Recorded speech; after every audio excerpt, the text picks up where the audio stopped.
Good morning, good afternoon, good evening. It depends on when you're listening. Welcome to The Solution. Nothing changes if we change nothing. Hey, Chevar. Hey Ronnie, how are you? How's it going? It's going pretty well. I mean, it's kind of gloomy out, but I Yeah, don't know, I just got some positive energy inside that's keeping it bright. yeah, the gloominess is what throws me off. But hey, I'm alive. That's the That's right. important. That's the important part. We made it through another day. Absolutely. I mean, it's crazy. And I don't know, this has been a hard time too because we're coming up, the election's less than 2 weeks away. The anxiety around it is mounting with every second. It's been building up for me for the last 4 years, to be honest. But like, have you voted yet, or what's your voting plan? Uh, Because they say you should have a plan.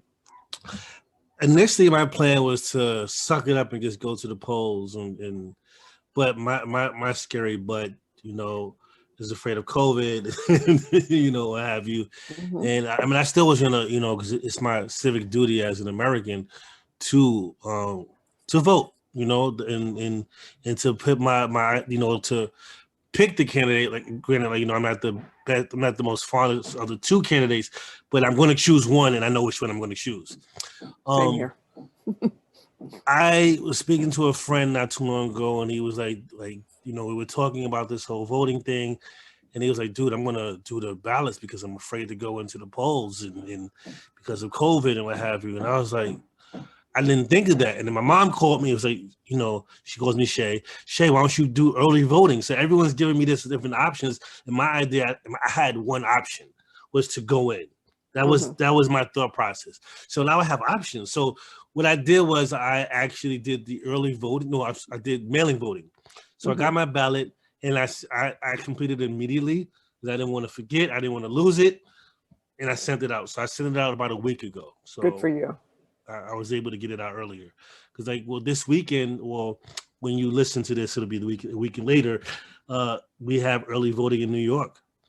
Yes, and here on Long Island, I mean New York State in general, but we've done our absentee ballots, and instead Right. of mailing them, I'm going to actually be dropping them off on Monday at the early voting site, which is at a library near my house. So originally we thought about mailing it, and then we got nervous about that, and then I said, no, I'll bring it into the election board. And I started looking up where it was, and it said, we're on the fifth floor of this building. And I thought, no, I'm not getting in some elevator.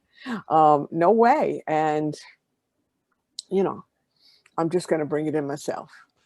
Yeah, that's what I told my friend that I had sent mine in. We were speaking actually last night again about this, and he said to me that he was going to, similar to what you said, he was going to walk it in and take it to the on election day. And I explained to him, you can go to the early voters vote on early voting day and bring it in. He didn't know that, so he actually is going to take his mom to do early voting because, like me, she thought her only other option was to go in on the day of to vote. So I Hmm. mean, having the opportunity to vote differently and having different options, I think is great. Hmm. Whether especially in this time, you know, Yeah. especially in this time where I can go in early. But I saw the news where there are more Americans out voting earlier than the past. So Hmm. the voting lines are actually extremely long. So election Yes. day might be short. The lines might be short on election day. It's because everyone's voting early. So, well, not Yeah. everyone, a lot of people are. I think no matter what, it's probably going to be crowded. Yeah. This is an election unlike any in my lifetime. I mean, and I've had some that have been really, really emotional and really upsetting to me. But I mean, without getting too political, because you know how political I can be, we can see changes occur in our society that I don't think we could live with. That's already creating a lot of problems. And it's not even to say that these problems didn't exist before. They most certainly did, but they've been exacerbated by current times. And Yeah. I think we literally have to vote like our lives depend on it. And as a person in a very vulnerable group, I worry about those things. In my late 60s, I'm a health risk. As far I collect Social Security, I don't want to see anything happen to that. Right. There's a lot of things. I have a spouse who's immune compromised. There's so many things going on. So I just hope whoever people listening to this vote for, that you vote truly with your conscience. And I saw a great meme the other day. It said, vote for the person you most trust your dog with. I know who, if I had a dog, who I would trust my dog with. Right. Like, I definitely know. I mean, you're right. Just vote with the conscience. Vote with, not only your dog, like, or who would you trust your family member with? Like, who would you trust your young self as a child with? Like, Mm-hmm. and that's the honest part. Like, do you trust one individual who, I mean, I don't know these individuals, personally, so I don't want to, I'm going purely off of speculation of what I'm seeing. It's like, do you want someone who is going to like throw flashy things in front of your face, or someone who's going to tell you jokes all day? Like, that's how I look at it.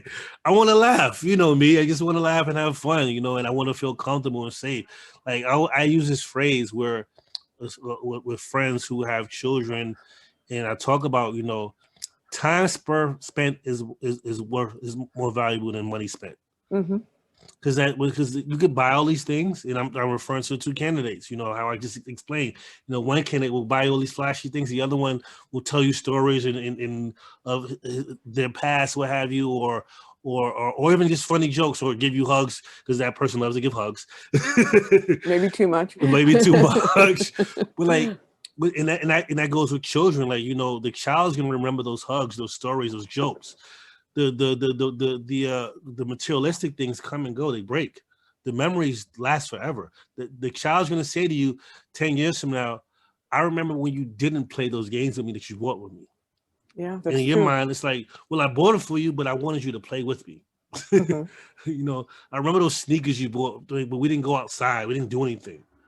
Like, the memories mean more. They really do. They really, really do. Well, speaking of memories, do you remember the first presidential election you voted in? The first presidential election I voted in was it? Because I mean, mine was when I was in college. Now, I started college in 1969. I skipped a year and I started right after my 17th birthday. And 18-year-olds were not allowed to vote then. You had to be 21 to vote. And by the time the next presidential election came around in 72, they had changed it. So I was able to vote in 72 at 20 years old. I think it was the first Bush for me. No, was it the first? Well, this Bush? was, I voted, it was Nixon and McGovern. Right. Okay. And I'm sure you can guess who I voted for. Yeah. I don't exactly, I haven't seen many people I voted for in my lifetime win. Yeah, and that's unfortunate, and that's where people have that thought process that voting your vote doesn't count. Because like when you vote, it's like, I voted for this particular person because their values align with me. Mm-hmm. And I don't get what I want. And I'm gonna say this, like, your vote does count. Vote at the small elections, because if you vote at the small elections and throw out, eventually we can change those higher elections. And what happens is a lot of times people only come out for every 4 years to vote for presidents, which is okay, but you should vote for your councilman. You should vote for the president of your building. Right. Like, those things count, man. Like, and I think that's the important part where people have to understand where their vote counts. The president, all right, he's the figurehead of the country, but your local councilman or councilwoman or councilperson, rather, they make the decisions that affect you the most. Mm-hmm. Like, they are the ones that, they can help push the policy and push the president or governor into what you need. And those are important. At least that's how it's set up to work that way. It doesn't mean it always does. This is true. And I was going to bring up an unfortunate point, because like Ronnie always knows I talk about not watching television because it's so discouraging. Right. And I'm watching television more recently. And what I hate about the elections are all these negative campaigns. Like, and I see all these campaigns about, what this person did wrong, or this person helped that person. I'm like, don't do that now. Like, do that throughout their entire tenure as a senator or a congressperson. Like, don't. For me, it's just like, there's just so much hate. Like, I want to see what these campaigns are so focused on putting down someone else, mm-hmm. opposed to what is it you're going to do for us? Yeah, I want to know what they're going to do for us too. That's important to me. We don't always hear that. I hear that people will have plans, but they don't tell us what those plans are. I want to know. But it comes down to it. Unfortunately, it's usually, I hate to say it, but I'm usually picking between two candidates I don't care for. And Yeah. but like I said, this time around, I think this is the most important election of my lifetime. I want to see this country turn around before I leave this earth. And my fear is that I won't. Listen, Ronnie, I'm going to say this to you because I thought I would never see an African-American president. So Right. it has to happen, and it will happen before any of us leave this earth. That it has to, unless the media hits us tomorrow, then whatever. But other than that, it will happen. That this will change. It has no choice but to change. And if it doesn't, it's just for me, it's the most hurtful time to see it. And I know we talked about this in previous podcasts or offline about protests and how the world is changing right before our eyes. Mm-hmm. Like the world is like saying enough is enough. Mm-hmm. Well, Patti Smith had a song out, "The People Have the Power," and I listen to that sometimes because it just fills me up with inspiration. And I do remember back in the 60s and 70s when we hit the streets and protested, and eventually we brought a president to resign, and it ended a war. So we do have the power. We just have to remember that and not be afraid to use it. And keep fighting. Just don't stop. Oh yeah. Because what happens is when we stop, things settle down and we go backwards. Just keep fighting. Keep lighting fires under people's butts. Yep. Get your butts out and vote. I wouldn't want to say the other word, but Well, we have somebody at our door. We do always when I'm talking. Well, yeah, I'd let you finish the sentence though. So I think I'm going to let her in. I'm not sure if we're having one or two people coming today, but I'm going to let our guest in. Mm-hmm. And here she is. I just heard the doorbell. And here's Christine. Hi, Christine. How are you? We're on the air. It's nice to see you. We'll let you get connected. Good morning. Good morning. Can you hear me? Oh, we hear you very well. Are you Great. able to hear everything from your end? Great. Well, thank you for joining us today.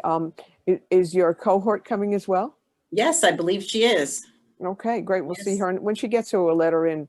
But maybe you can take a moment to tell our viewers who you are and what you do.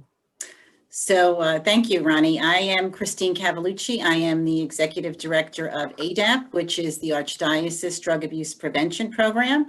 We are a school and community-based prevention program funded by OASIS, the Office of Addiction Services and Supports. They've changed their name. And we've been around since 1972. We provide prevention and intervention services to schools and communities within the Archdiocese. And we are also fortunate to oversee two community coalitions in the Bronx, the Throgs Neck Community Action Partnership, as well as the Forward South Bronx Coalition. Yeah, and I know that TNCAP has been around for decades, and it's probably the oldest prevention coalition in New York City. How many years has it been around? I believe it's 1992, and we often like to say that, yes, we are very proud of the fact that we have the longest sustained substance abuse community coalition in New York City, perhaps in the state, I'm not sure, but it's been around we were one of the original coalitions and have been able to sustain it for so many years, sometimes with funding, sometimes without funding, but certainly we have a wonderful group of community partners who are very invested in addressing underage substance use in the community of Throgs Neck. Yeah, and when I first came into the PRC as director in 2014, that was the first coalition that I connected with. And I mean, everyone are telling me they've been around forever and they do amazing work. And it's important what you mentioned about whether you have funding or not, because I think a lot of times coalitions will work for funding and then they get the funding, and after the funding ends, the coalition suddenly disperses and it's no longer in existence. How have you managed to keep it going all these years, even without funding? So we've had a program manager who really helped sustain the coalition. She recently retired.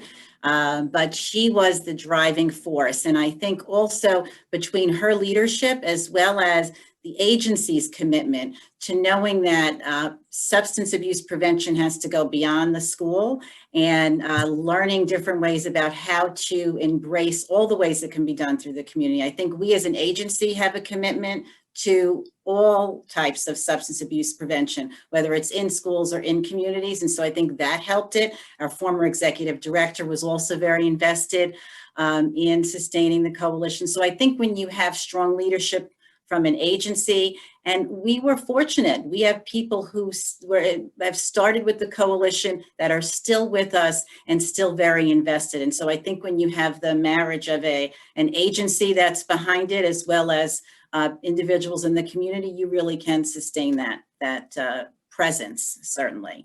You know, we always look for funding. It always enhances what we do, but it's important to have both. I think a lead agency and as well as invested people in the community. Yes, so much. I mean, that's so important. Well, while we were talking, we had a return guest come and join us. And you want to remind everybody who you are and what you do? Hi, I am Marines Rodriguez, and I am the project coordinator for South Bronx Coalition. And I also work under ADAPP, which is currently, as Christine mentioned, handling a grant for gambling prevention among youth. And we're so excited to have both of you here today. And so you've told us what you do, but what's a special initiative you wanted to come talk about today? Because we're so excited when people say, can we come on your show? We've got something really good going on. So we have been working since last spring with the New York Council on Problem Gambling with the Youth Decide project. And we were very fortunate to be nominated, our coalitions as well as ADAPP, by the Problem Gambling Resource Centers, which are, I believe, funded by OASIS, but part of the New York Council on Problem Gambling.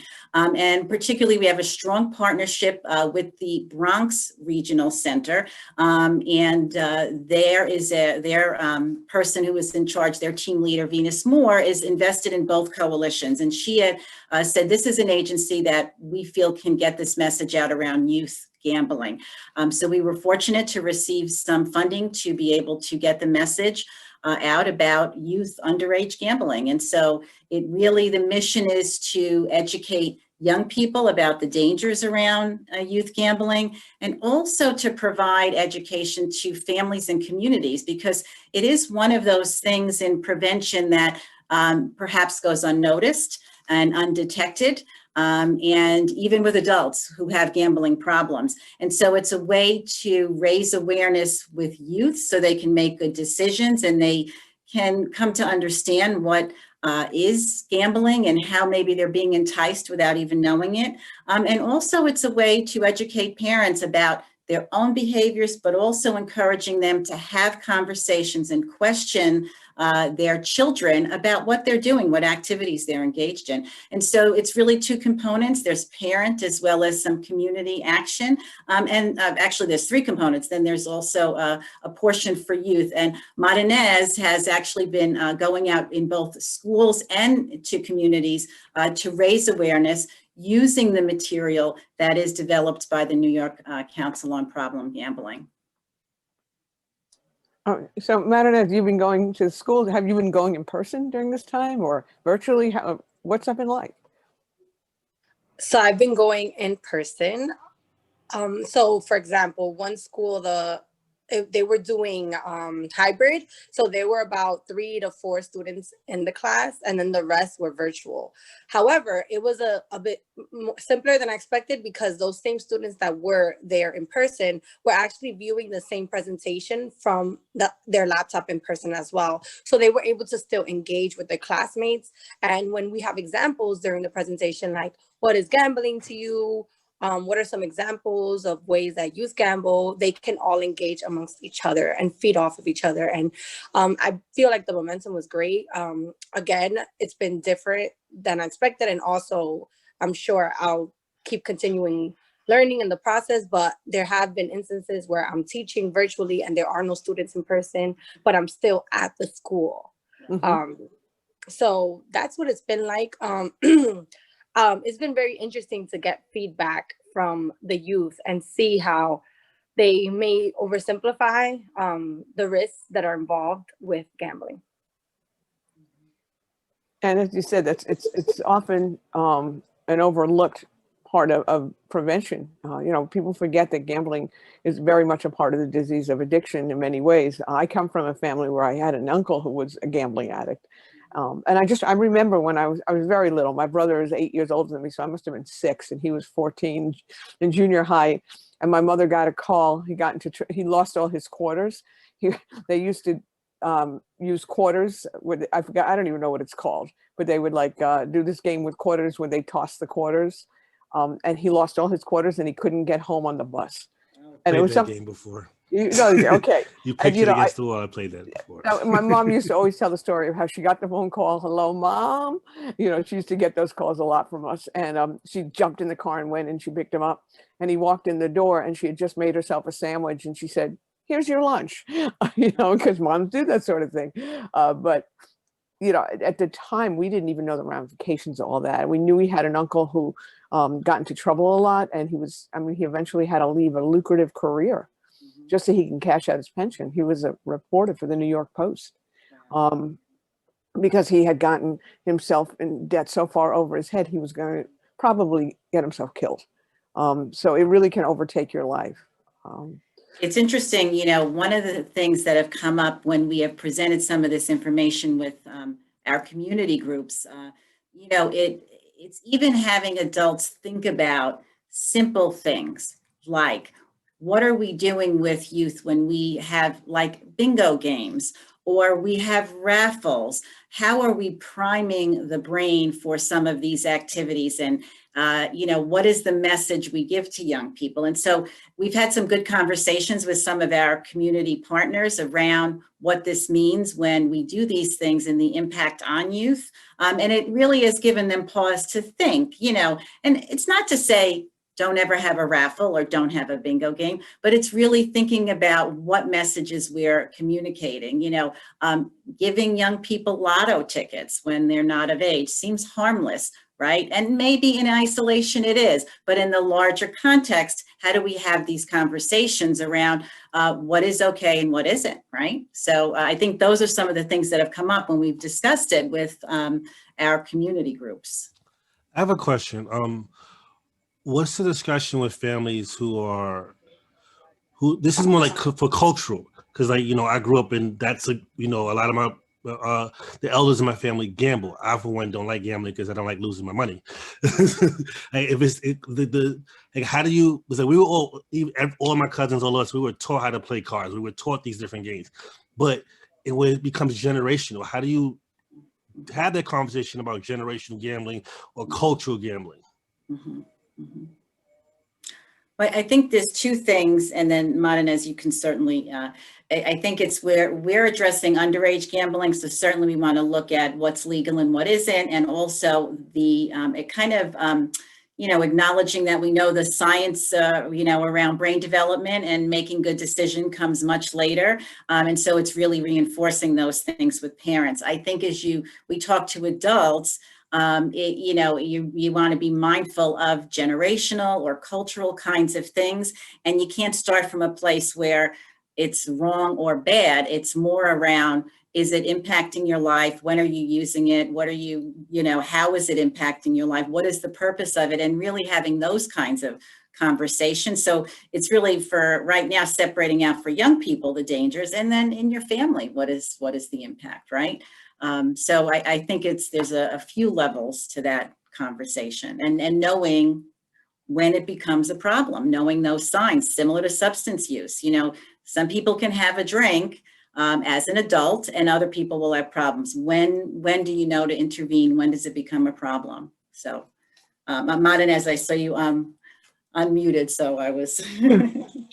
No, take your time, because everything that Christine is saying is all true, in my opinion. And to add on, what I feel like works is education, right? Like she said, non-judgment. So I'll start with a few things. So we have a parent pledge that parents get to sign, just vowing that they're going to have a conversation after learning some information.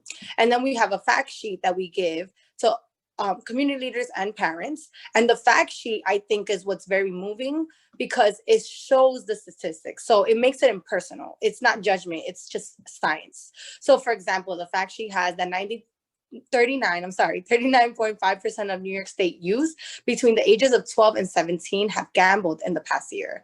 Parents are like, what?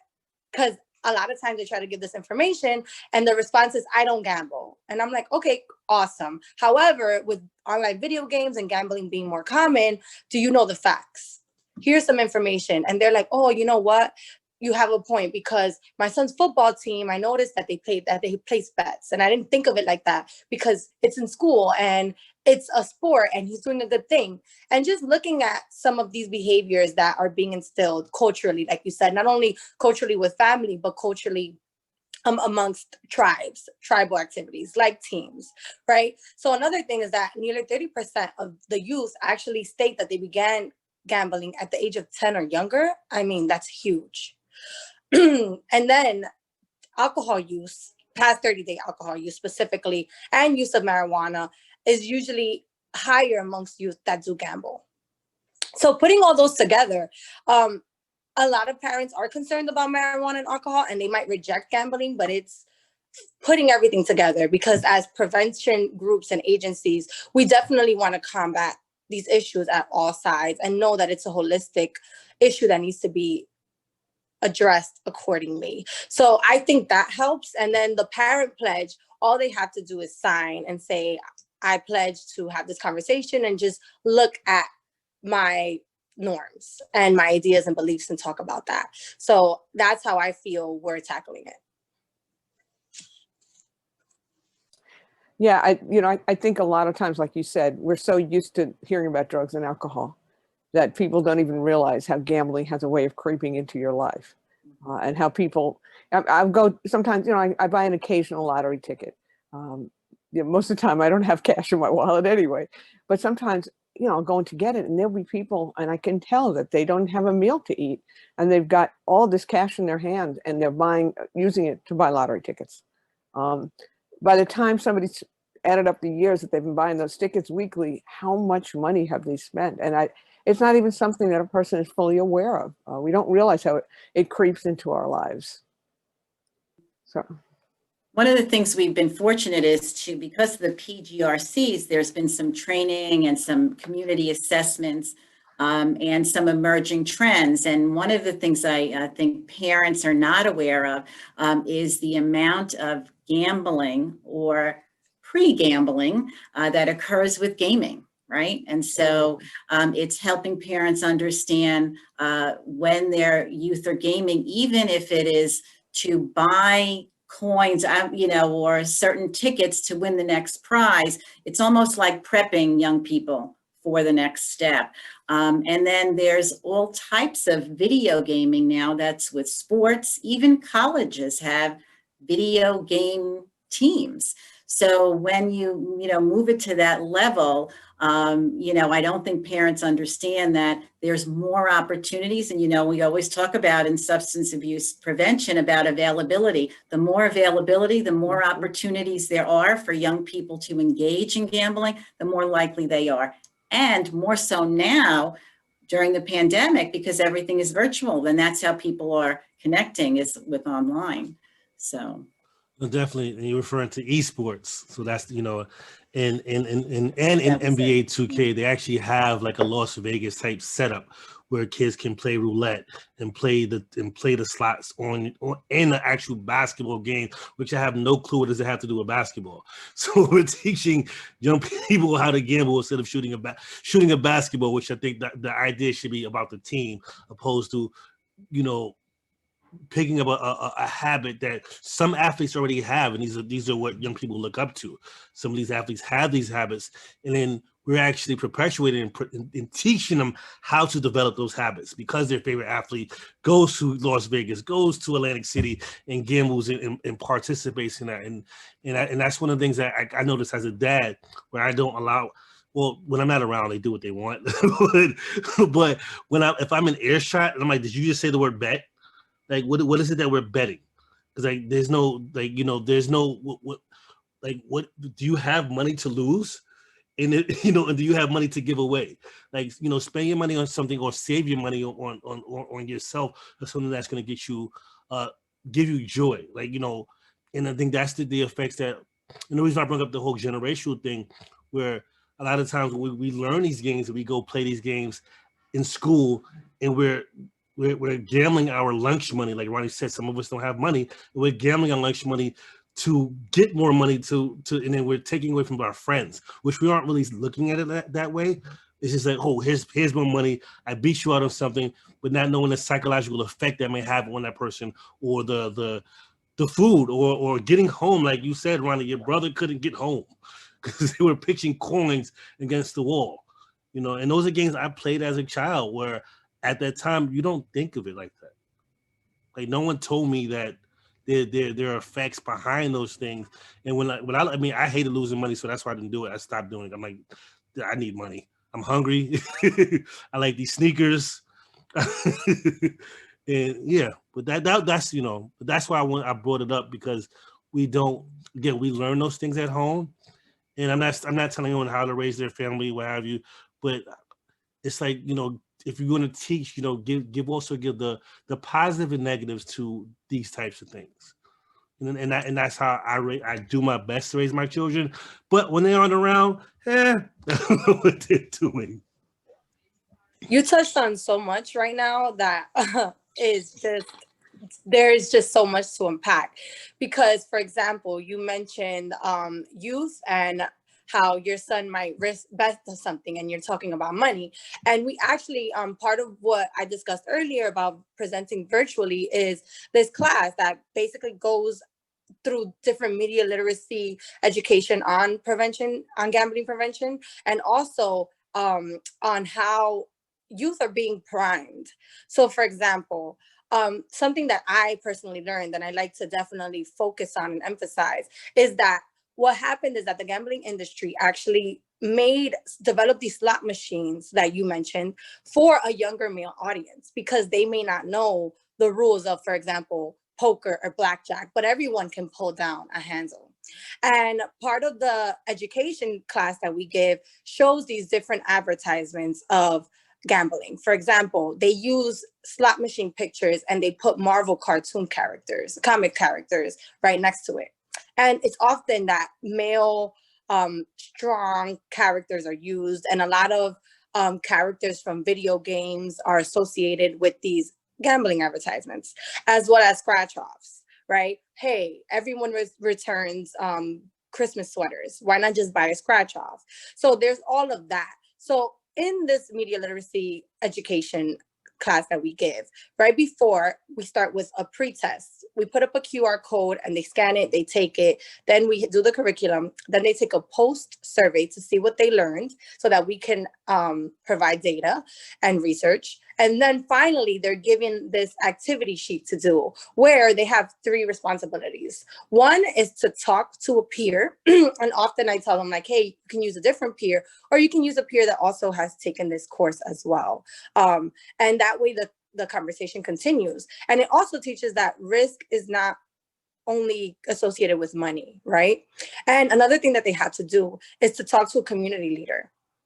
Whatever that may be to them. It could be the local business owner, that could be someone staffed at the school. And then finally, it's to talk to a parent.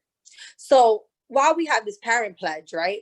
And some community events, we give the parent pledge, excuse me, and the parent is responsible to speak to their youth. But then in other situations, the youth receive the education, and then their responsibility is to speak to the parent. We're trying, of course, our best to reach parents and youth in the same areas. But as we know, community outreach doesn't always look the same. So that's another way that we're approaching generational education and cultural norms. And it's also another way that we're teaching that, hey, you're being primed. Also, your brain wiring has a certain chemical release when you're taking these actions and you're playing these games and you're taking these bets. So I've seen definitely, I believe it make an impact, and I truly believe that it is influencing not only the youth now, but the future. Oh, absolutely. Go Oh, I'm for it. sorry, Chevar. I know Chevar, he has that look. I can always tell he's going to start asking questions. He's thinking, But why don't you go ahead? Because the question I have is kind of for the No, next it's just phase. a quick statement. I'm glad you guys, what Marin has mentioned is about using youth, and youth are very powerful. And I bring it up because once upon a time in my life, I was a program director, and we did a ton of initiatives with young people, and they would go home to their parents and say, like, cooking initiatives or healthy living. And they would go home to mom and dad and say, we can't eat this anymore because in Mr. Chevar's program, we're eating differently. We don't drink soda anymore. We don't do these things. And parents would come to me, why did you teach my child that? But thank you. They would yell at me, but then say thank you, because guess what? My life has changed now because I'm eating more healthy. And I remember as a child, watching these, well, we didn't have a lot of programs, but watching shows, and my aunt, she's not too much, well, she passed away recently, but she was smoking. She would smoke. And I remember watching these shows, and I would catch her smoking and snap her cigarettes and throw them in the garbage, with flushing down the toilet. And she would tell me, thank you. Like, you're right. I shouldn't do that. And so using youth, I think, is an extremely powerful tool. That was my statement. I'm sorry. Go ahead, Ronnie. Okay, sorry, I had to unmute myself. I'm just curious the reactions you've been getting when you teach this stuff to youth and adults. Like, how are they responding? What are they saying to you? Okay, I was just unmuting myself as well.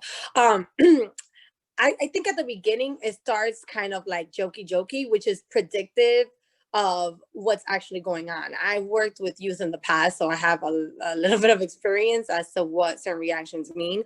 But you start asking, what are some ways, what is gambling? And then you start with, what are some examples of the way that youth gamble? And they're like, oh, well, I've kind of heard of a game called dice. And then they're all laughing like, ho, ho, ho, and there's, oh, please, you're the master. And then there's, so there's a lot of that. And then as we go further into the class and I show them these examples of advertisements, and I give these examples of how it's more likely that you're going to be an astronaut and go on top of the moon than it is that you're going to win the lottery, that things get a little bit more heavier. And then when they're learning about their brain and how it's not fully developed and this and that, it definitely there's less and less chatter.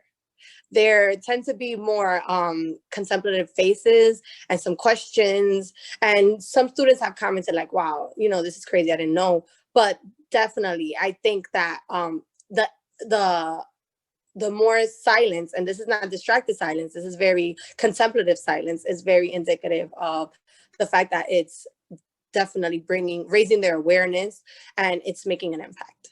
I hope that answers your question. Oh, very much so. And, I used to work in the schools, the New York City public schools, as a SAPIS, Substance Abuse Prevention Intervention Specialist, for 8 years. And sometimes we'd be doing a lesson like on the alcoholic family, and I'd get a reaction from the teacher. And I knew I'd hit a chord with them. I had one teacher who sat in the back, and at the end she came up in tears and said to me, "You just described my family. I never understood what my role was in it." So it's pretty powerful when we put that stuff out there. You don't know who you're going to hit or how you're going to hit them, but they may not even do anything with it at that moment. But I used to have kids say to me, Ms. Katz, every time I was at a party and somebody went to pass me, something, I'd think, what did Ms. Katz say? Or I'd hear your voice in my head. So you make an impact and you imprint them, and it may not happen right away, but you give them something to think about, just like Chevar's kids going home and telling, their parents that they don't want to eat that food anymore. I mean, I did the same thing to my mother. We have to have grilled chicken now, no more fried, and she was like, what are you talking about? But it changed who I was. So, you're planting some powerful seeds. I think sometimes too with the adults, you get a little kind of laughing there thinking, oh, I play lotto or I go to Atlantic City, and it's hard to take in that information sometimes too. But then as you have a deeper conversation, as Marinez was saying, even the adults kind of, it gives them pause. It gives them a reason to check themselves. And, as I was saying, we've had people really think about what are the messages we give kids when we have these events or the games that we're playing. So I think it's, we in our agency actually added a gambling policy as a result of this.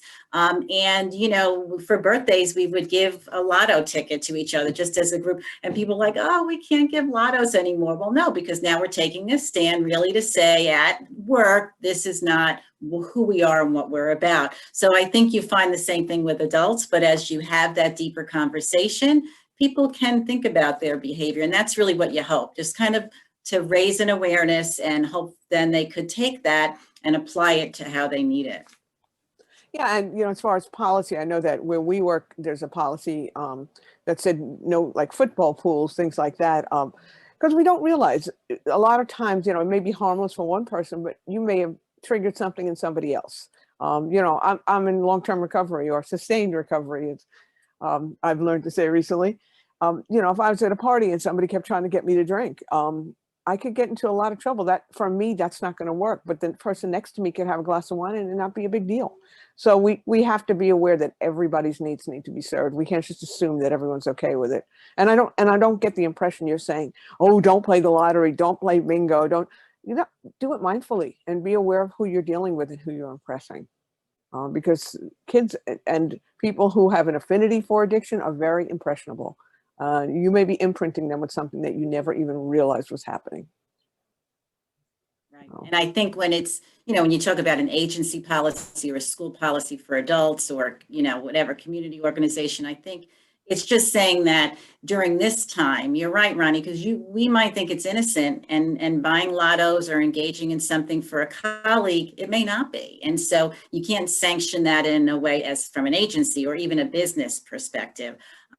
So one of the things we did not get to do, which we were hoping, and it was Madinez's idea, she had a great idea about raising awareness with businesses that employ young people. And so hopefully as we move forward, we'll have this opportunity, because how do you touch youth maybe that aren't in school, or how do you capture different youth in different groups? And I think that was another great way that you can really reach out is educating businesses and then talking to them about or having the opportunity to speak with the young people who work there, right? So perhaps we'll get to do that at the future, but I think that's another vehicle to do this. Well, you're doing such great stuff during very challenging times. And unfortunately, we're getting to the end of our discussion, but you're always welcome back. But we were talking before you got here about how important it is to vote and to have a plan. And I'm curious what each of your plans is as far as voting. Have you voted, and what do you plan to do about it? How are you going to do it? So my plan is to try to vote early. And, you know, voting begins next week. And I plan to, you know, try and see how, you know, if hopefully there's not a wait, but I will definitely be voting. And if I don't go the first day, the second day, but my plan is to go early, just because the time we're in, if I'm healthy and can go, I want to go and make sure my vote is counted. Normally I like to wait for election day, but given the circumstances, I think it's important to, and the opportunity we have to vote early, this is the time to take that opportunity. So. Great point. The same goes for me. I take the fact that I'm able to vote very, very seriously, knowing all the sacrifices that those that came before me made so that this could be a possibility. It definitely is something that I don't take for granted. So I'll be voting early as well. Yeah, and I'll be bringing my absentee ballots in on Monday to the local library. Rather than, I don't want to go into the actual voting area. I'm in a vulnerable population. I live with someone who's vulnerable, but I'm going to deliver that, and I'll wear my mask, I'll put on my gloves, and I am ready to make sure that they get it. Yeah, I have a daughter who's a first-time voter, so she's very excited. I think we're going to, you know, celebrate the moment. She's been waiting. So she turned 18 in August, and Nice. This will be her first time. So I'm looking forward to doing that together. You know, it's an important milestone, I feel, because like Madinez, I think it's a privilege and an honor and something we have to take care of, make sure we do. And I dropped my mail-in ballot in the mail last week, so hopefully it makes it there, because the post office is moving slow. But can we ask Christine the question that we ask everyone? Of Ronnie? course. Go ahead. You want to ask it? Sure. So when you were younger, not too long ago, we all know, what did you want to do when you grew up? Which you still haven't grown up yet, we're all Toys R Us kids. Okay, so honestly, I had two things when I was a very little girl. I went to Catholic schools, so I thought that I wanted to be a nun because I admired them very much. They had a big influence in my life, or a dancer, which didn't quite mix. So one of those things. I don't know at which point I changed, and certainly veered away from both of them. And then at some point, I remember being in high school and hearing Career Day from a social worker. And for some reason, whatever she said spoke to me. And it was about the opportunity to help people and to give back to your community. And I've just never forgotten what she said, and it had an impact. And so here I am, years later, so it was not my initial dream, but it is my second dream. No, I get it. Totally get it. Because, well, I was going to be a veterinarian, but I didn't do very well in science. I think you need that. But Thank you both for coming today. If anybody wants to get in touch with you, you serve, a pretty wide area of the Bronx. How do they do that? So they can go to adapp.org, www.adapp.org. That's our website. We have some materials posted, and certainly can even post more about problem gambling. Is there any other way that people usually get in touch, or is that generally the way? I think that's definitely the way, and we'll also make sure in the comments section, I'll go on when the video is released, and I'll put our email addresses so people can contact us if they want to get in touch with you too. Okay, well, thank you both for coming today. Thank you for having us. We're going to close out our show, so we're going to ask you to just click that little arrow or whatever it is, that little X. Leave button. Thank you, the leave button. I was trying to be polite. We'll see you next time, and we're waiting for your show to start, Marinus, because you're a future podcaster. Okay, thank you so much. I appreciate you saying that. Have a great rest of the show. Bye-bye. Thank you. Bye. Thank See you. you soon. Take care. Wow, good information. That was cool. I mean, I had, I always have questions. I had like a ton more, and I'm looking at the time. I was like, wait a minute, Chevar, we need like a part 2 or a part 3 because you have so many questions. But that was good. That was really cool. And it's the type of thing that really gets you thinking, because we take so much for granted. We don't realize the impact it has on our own lives and on other people's lives. It just is a real message in there. Yeah. Again, like I mentioned, a lot of us, myself included, didn't think that gambling was, growing up, that gambling was a big issue. You would watch movies and TV shows and they would touch on it, but it wasn't like, it was like that person who's fictional, that's their problem. It's not our problem, and looking back and looking at it now, it's like, it's a problem. It's a problem amongst my family members. It's a problem amongst other people's family members. Exactly. And it's quite possibly why I don't gamble, because I know there's no guarantees in winning. So if I'm not guaranteed to win, that's just me. Like, people like, dude, that's wrong. It's right for me. I have to be absolutely sure that I'm going to win. If not, no, I'm not going to do it. Yeah, gambling was never my thing, surprisingly, because of my addiction. But I'm sure that if I allowed it to happen in my life, I have a propensity for getting addicted to behaviors. So I just avoid it. I think I've been in a casino once in my life, but I stayed away from those places. And it's important to know that. It's important to know what draws us in and to examine our own behaviors. Definitely, definitely. I think this is another one of those good episodes that people should listen to and watch. Well, of course, but we're a little biased. But again, it was really great, and I really enjoyed them. Hopefully they'll come back again soon, and we can do our part 2 and part 3, because we just get this discussion started.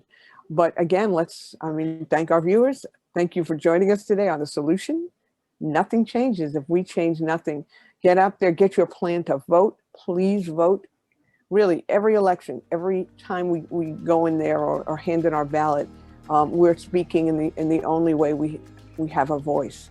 Hopefully our voice will be heard loud and clear, and we can turn things around in this country. And if whoever you want to win doesn't win, there's so much more you can do on a personal level. we have a civil duty to get out there and make this society what we want it to be. Absolutely. Vote at every election, people. Everyone, not just every 4 years. Every one of them. All right. You have a good one, Chevar, and I'm sure I'll see you soon. Take care.